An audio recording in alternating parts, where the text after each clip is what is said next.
রাজ্যে শুরু হলো অঙ্গনওয়াড়ি কর্মী নিয়োগের বিজ্ঞপ্তি। প্রায় ৩৫,০০০ কর্মী নিয়োগ করা হবে।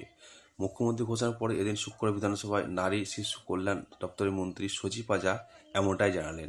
পূর্বে এই অঙ্গনওয়াড়ি কর্মী ও সহায়িকা নিয়োগের ক্ষেত্রে বেশ কিছু জটিলতা থাকলেও বর্তমানে সেই সমস্যা সমাধান করে পুনরায় শুরু করা হয়েছে নিয়োগ প্রক্রিয়া। এর মধ্যে বেশ কয়েকটি জেলায় নিয়োগ প্রক্রিয়া যে বিজ্ঞপ্তি সেটি প্রকাশ করা হয়ে গেছে। সম্প্রতি পুরুলিয়া জেলাতে অঙ্গনওয়াড়ি কর্মী ও সহায়িকা নিয়োগ প্রকাশ করা হয়ে গেছে। তো আপনাদের জেলাতেও যে অঙ্গনওয়াড়ি কর্মী ও সহায়িকা পদের বিজ্ঞপ্তি প্রকাশ হতে চলেছে। তো কি বলা হয়েছে জানো ভিডিওটির মাধ্যমে। ভিডিওটি আপনারা না কেটে শেষ পর্যন্ত দেখতে থাকুন। আর চ্যানেলে তুললে অবশ্যই চ্যানেলটি সাবস্ক্রাইব করবেন। চলুন তাহলে ভিডিওটা শুরু করা যাক। সাবস্ক্রাইব করে পাশের বেল আইকনটি প্রেস করে অল অপশনে ক্লিক করুন। বর্তমানে অঙ্গনে কর্মী পদে কর্মরত মহিলা মাসিক ভাতা পেয়ে থাকেন ৮,৩৫০ টাকা। অন্যদিকে অঙ্গনের সহায়িকা পদে কর্মরত মহিলার মাসিক ভাতা পেয়ে থাকেন ৬,৩০০ টাকা। নিয়োগ সংক্রান্ত এই জটিলতা থেকে কেটে যাওয়ার পর পুনরায় নিয়োগ প্রক্রিয়া শুরু করা হবে জানিয়েছেন রাজ্যের মন্ত্রী শশী পাজা। এদিন বিধানসভায় তিনি আরও জানান, রাজ্যের মোট ১,১৯,৪৮১টি অঙ্গনওয়াড়ি কেন্দ্র আছে।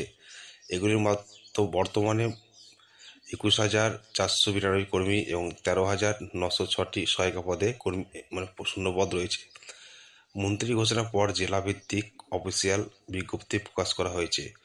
এই পদের ক্ষেত্রে শিক্ষাগত যোগ্যতা নিয়ে কেন্দ্র সরকারের জারি করা নির্দেশিকা নিয়ে তৈরি হয়েছিল সমস্যা। উক্ত নির্দেশিকাতে অঙ্গনওয়াড়ি কর্মী ও সহায়িকা উভয় পদে নিয়োগের ক্ষেত্রে ন্যূনতম উচ্চ মাধ্যমিক পাস বাধ্যতামূলক করেছিল কেন্দ্র সরকার। এদিন যাবৎ অঙ্গনওয়াড়ি সহায়িকা পদে আবেদন করার ক্ষেত্রে ন্যূনতম যোগ্যতা ছিল অষ্টম শ্রেণী পাস।